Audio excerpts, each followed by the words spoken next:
पर से चुनाव नहीं कराते हैं तो 3,767 करोड़ रुपए बीबी पैड जोड़ने के लिए नरेंद्र दामोदर दास मोदी ने बजट दिया है। दो सुप्रीम कोर्ट के आदेश आने के बाद और बीबी पैड के लिए बजट ये हम जैसे किसान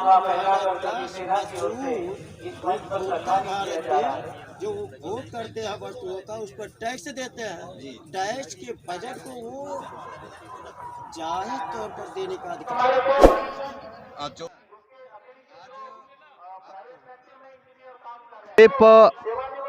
एवं भारत मुक्ति मोर्चा का संयुक्त राष्ट्रीय अधिवेशन जो चल रहा है उसमें आप शामिल होने के लिए आए।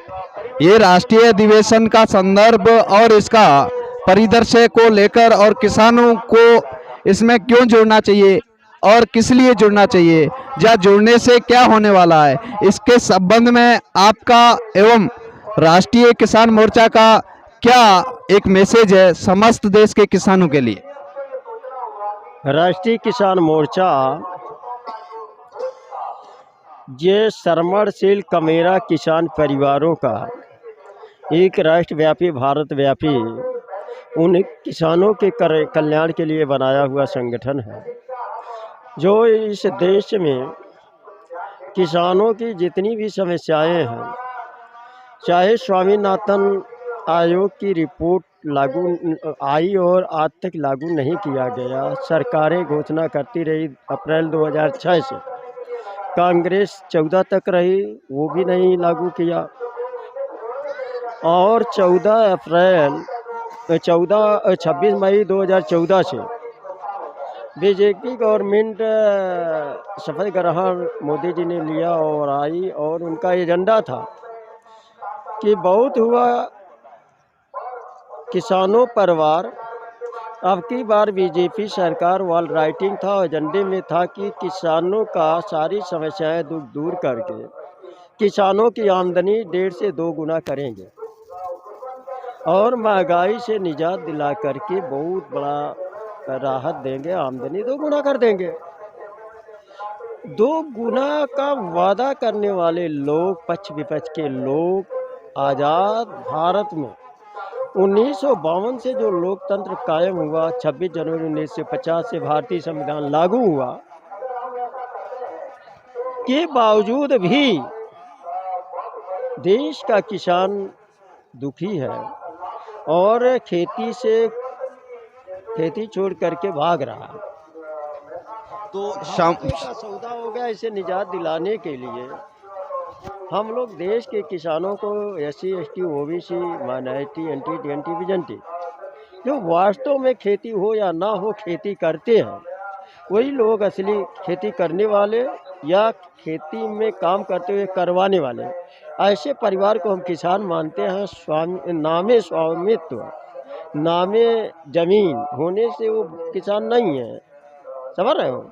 तो ऐसे किसान भाइयों को संगठित करने का एक अपना अभियान है और ये संभव है। किसान संपूर्ण देश में किसानों के संगठन अलग अलग प्रकार के चल रहे हैं और बड़े पैमाने पे किसानों के आंदोलन को लेकर, किसानों की दिशा और दशा को लेकर बहुत बड़े पैमाने पे मूवमेंट हो रही है। किसान राष्ट्रीय किसान मोर्चा से ही क्यों जुड़े या क्यों जुड़ना चाहिए, इसके बारे में आपकी क्या राय है? देखिए, हमारा जो दुश्मन है हम उसी को लेकर के लड़ाई लड़ते हैं, तो हमारी लड़ाई किससे हो रही है?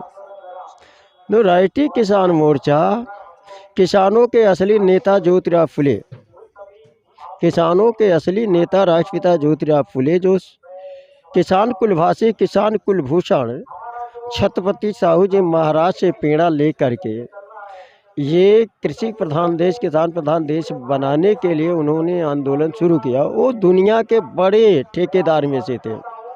आपको मालूम होगा वो किसान परिवार थे बड़े पढ़े लिखे थे। Idea of reservation Jyotirao Phule, implementation of reservation Sahu ji Maharaj, policy of reservation doctor Baba Saheb Ambedkar. तो ज्योतिराव फुले ने उस जमाने में ये शिवाजी टर्मिनल जैसा स्टेशन का ठेका लेकर बनवाया भारत सरकार रिपेयर, और उसका मेंटेनेंस करने लायक नहीं है। उतना बड़ा तो ठेकेदार मुझे दिखता नहीं। उन्होंने 1848 में बताया था, आए किसान भाइयों, तेरे देश में दो दुश्मन, एक सेठ है एक भट्ट है, एक सेठ और साहूकार है। अगर ये आपका शोषण करता है, एक अंधविश्वास पाखंड फैला करके, और एक डंडी मारी मिलावटखोरी मुफ्तखोरी के नाम पर से लूटता है, तो इन दोनों लोगों से सावधान हो जाइए, सारी समस्याओं का समाधान हो जाएगा। आज हमारा जो वर्तमान मेरा एक सवाल है कि राष्ट्रीय किसान मोर्चा काम करता है देश के अंदर, ये बात सही है, कैडर बेस ऑर्गेनाइजेशन, लेकिन धरातल पे काम करते हुए सर नहीं दिखता है ये सब। नहीं, आप social media, fast media, electronic media और ब्राह्मणों का जानलेवा उनके वाल में छेद कर दिया। वाल जानते हो? वाल में छेद कर दिया है। तो ये आप यूट्यूब पर जाओ, ये यूट्यूब चैनल उस पर जाओ ना, और गूगल बाबा जो है, गूगल बाबा पर सर्च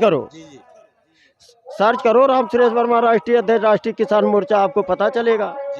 ऐसा नहीं है 31 राज्यों में हमारा विचार नहीं गया है, हमारा तमाम 570 जिलों में हमारे संगठन का संदेश नहीं गया। हमारे उत्तराखंड के ये जबर सिंह गुर्जर है, उत्तराखंड के, और ये हरिद्वार के हैं, ये सामने देखो बैठे हैं। अभी उस राजस्थान में उषाराम जी हैं, अभी महाराष्ट्र के राजा भाऊ इंगले भी हैं, और धर्मेंद्र मौर्य जैसे नेट क्वालिफाइड हमारे राष्ट्रीय मीडिया प्रभारी हैं। तो हमारा उत्तर प्रदेश हर 31 राज्यों में है।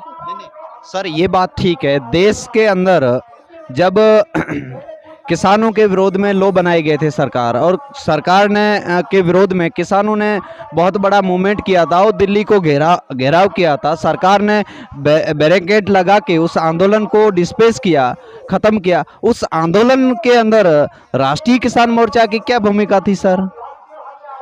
आपको मालूम है कि भारत मुक्त मोर्चा का से संबंध रखने वाला राष्ट्रीय किसान मोर्चा है, संबंध है उसे। और भारत मुक्त मोर्चा के झंडे को, एक झंडे को किसी के जेब में डाल करके या कैसे निकाला गया और आतंकवादी संगठन घोषित किया गया था। तो उसके दूसरे दिन हम पहुँचे, 20-25 झंडे राष्ट्रीय किसान मोर्चा का और 10-15 झंडे भारत मुक्त मोर्चा का लठ में लगा करके 3 किलोमीटर तक सोनिया गांधी, मेनका गांधी मुर्दाबाद, राहुल गांधी, वरुण गांधी मुर्दाबाद, जेपी नड्डा, मोहन भागवत मुर्दाबाद, यूपीए एनडीए मुर्दाबाद, यूपीए एनडीए के पार्ट पार्सल मुर्दाबाद, अडानी अंबानी मुर्दाबाद, और ये यूपीए एनडीए के दलाल भड़वे किसान संगठन मुर्दाबाद। ये नारा प्रदर्शन लगाया और झंडा गाड़ दिया, और तब से जब से वर्मा जी, कहने का मतलब है किसानों की लड़ाई को लेकर सैद्धांतिक तौर पे और दावपेच को लेकर और दावपेच को ध्यान में रखते हुए राष्ट्रीय किसान मोर्चा ही लड़ रहा है, ऐसा साबित होता है। हाँ, किसानों की लड़ाई लड़ने वाला यही है, क्योंकि आज का जो लैंडदार है, सामंतवादी है, जमींदार है, वही सांसद है, वही विधायक है, वही यूपीए के नाम पर नेतृत्व करता है, और वो नेतृत्व करता है कांग्रेस, और एनडीए का नेतृत्व बीजेपी रूपी ब्राह्मण करता है। उसका नेतृत्व मोहन भागवत के हाथ में है, जेपी नड्डा जैसे लोग उसके हाथ की कठपुतली है, वो अध्यक्ष हो सकते हैं। यदि ये लोग लैंडदार हैं, बड़े बड़े हैं, और ये जो साधु सन्यासी पुजारी पंडे हैं, जम्बेश्वर धाम जैसे ये पुजारियों के मठ में 12,500 एकड़ है।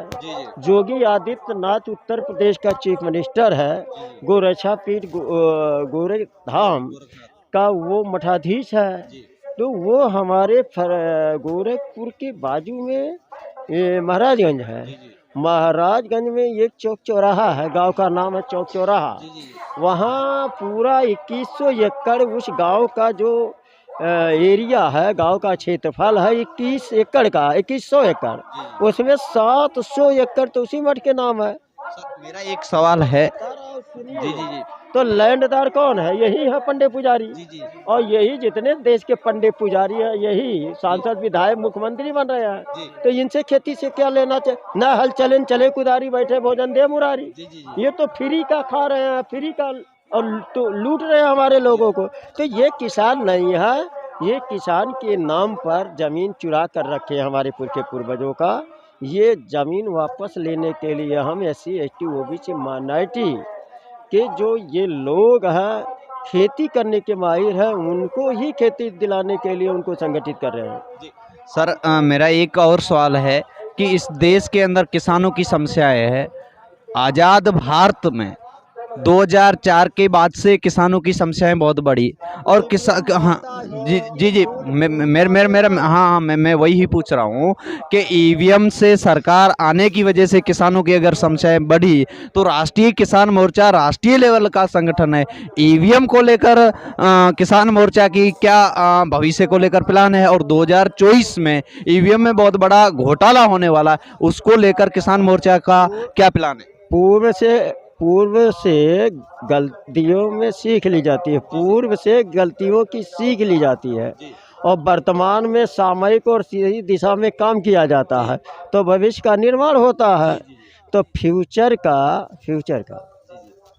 हाँ, फ्यूचर का मैं जानकार हूँ। होने वाला क्या है यह भली बात समझता हूँ, इसलिए समझता हूँ कि वर्तमान में सही दिशा में काम करता हूँ, पूर्व की गलतियों से सीख लिया हूँ। 11 नवंबर 2019 से किसान बचाओ देश बचाओ EVM भंडाफोड़ राष्ट्रव्यापी परिवर्तन यात्रा हम चलाए थे और पूरे भारत के लिए। मेसराम साहब उसके पहले 6 जून से ये छत्रपति साहू जी महाराज की जयंती से चलाए थे। जम्मू कश्मीर से शुरू हुई थी। ये हाँ हुआ था ना। तो ये 16 अगस्त 2019 से ये गुजरात में जो राज्य अधिवेशन था 16 अगस्त को, उस दिन के 17 अगस्त 19 से वो महाराष्ट्र चला गया और हम उस यात्रा में EVM भंडाफोड़ में मेसराम साहब के नेतृत्व में दूसरा गोल बन गया था। ये एक यात्रा, दूसरी यात्रा प्रेम के नाम के साथ निकली थी, उसमें हम साथ थे। तो 2 महीना चला, उसके बाद हमारा किसान बचाओ देश बचाओ EVM भंडाफोड़ यात्रा निकाले। तब ये ना तो कोरोना आया था, न 3 काले कानून जिसका जिक्र आप किए हो ये बना था। तो हमें मालूम था कि किसान बचाओ देश बचाओ EVM भंडाफोड़, हर समस्या की जड़ अगर EVM मशीन है तो समाधान EVM की विदाई है। तो इसके लिए हमने यात्रा निकाला था। ये कोरोना आ गया। 22 मार्च 2020 को हेल्थ इमरजेंसी लागू हुआ।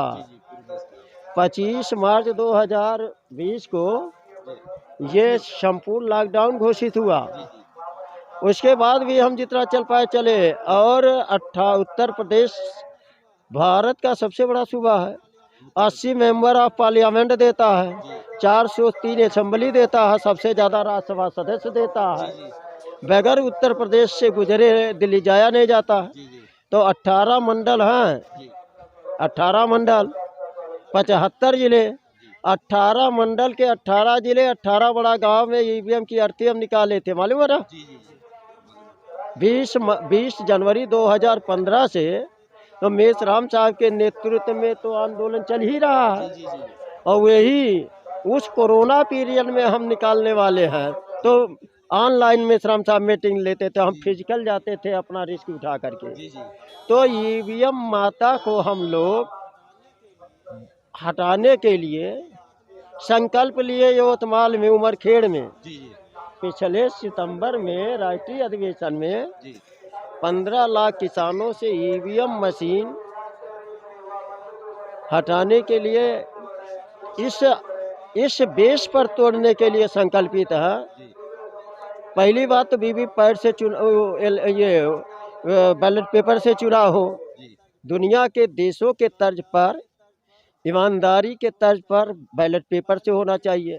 बैलेट पेपर से चुनाव नहीं कराते हैं तो 3,567 करोड़ रुपया वीवीपैट जोड़ने के लिए नरेंद्र दामोदर दास मोदी ने बजट दिया है दो सुप्रीम कोर्ट के आदेश आने के बाद, और वीवीपैट के लिए बजट दिए, बजट उनके बाप की बपौती रही है।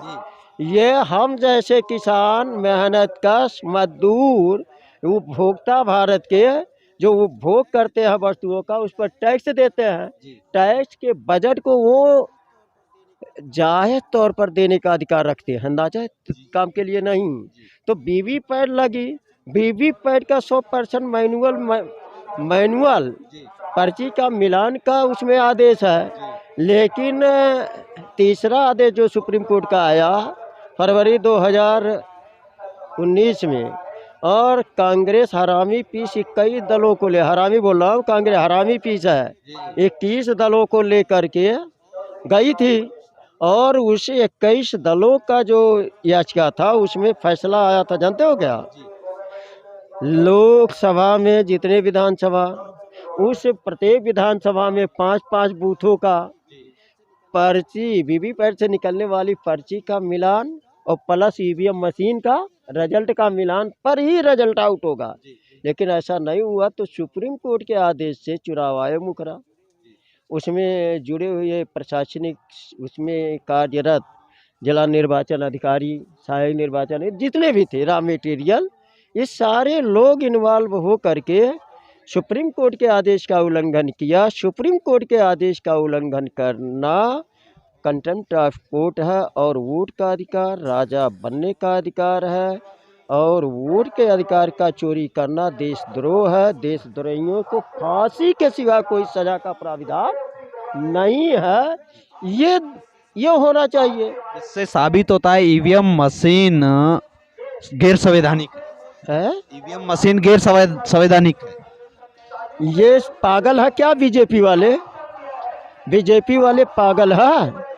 सबसे पहले 2009 में प्रोपोगंडा करने वाले JPL नरसिम्हा राव, लाल कृष्ण आडवाणी, सुब्रमण्यम स्वामी, और इनका साथ सहयोग देने वाले ममता बनर्जी, जयललिता जिंदा थी, मायावती थी, लालू, मुलायम, सारे देश के नेता, देवगौड़ा, ईवीएम के खिलाफ लामबंद हुए थे।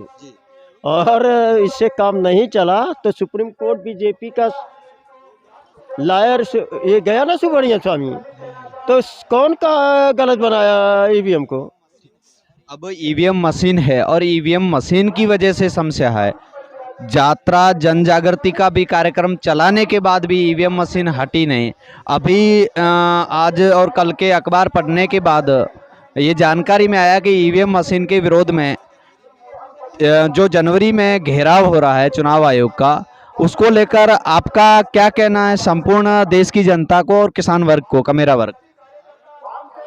भारत मुक्त मोर्चा के सदर वावन मेश्राम साहब ने 31 जनवरी 2024 को जो ऐलान किया है वो काबिल तारीफ है। राष्ट्रीय किसान मोर्चा उसका खुला समर्थन करता हूँ। अपनी देश की जो ताकत हमारे पास है, जो हमने 12 साल में ताकत निर्माण किया है, वो सारा ताकत दिल्ली में लगाई जाएगी, और ईवीएम मशीन एक टेलर दिखाया जाएगा, टेलर, और पिक्चर तो आएगा चुनाव के दिन बूथों पर, यानी 15 लाख बूथों पर ईवीएम मशीन किसान तोड़वा देगा।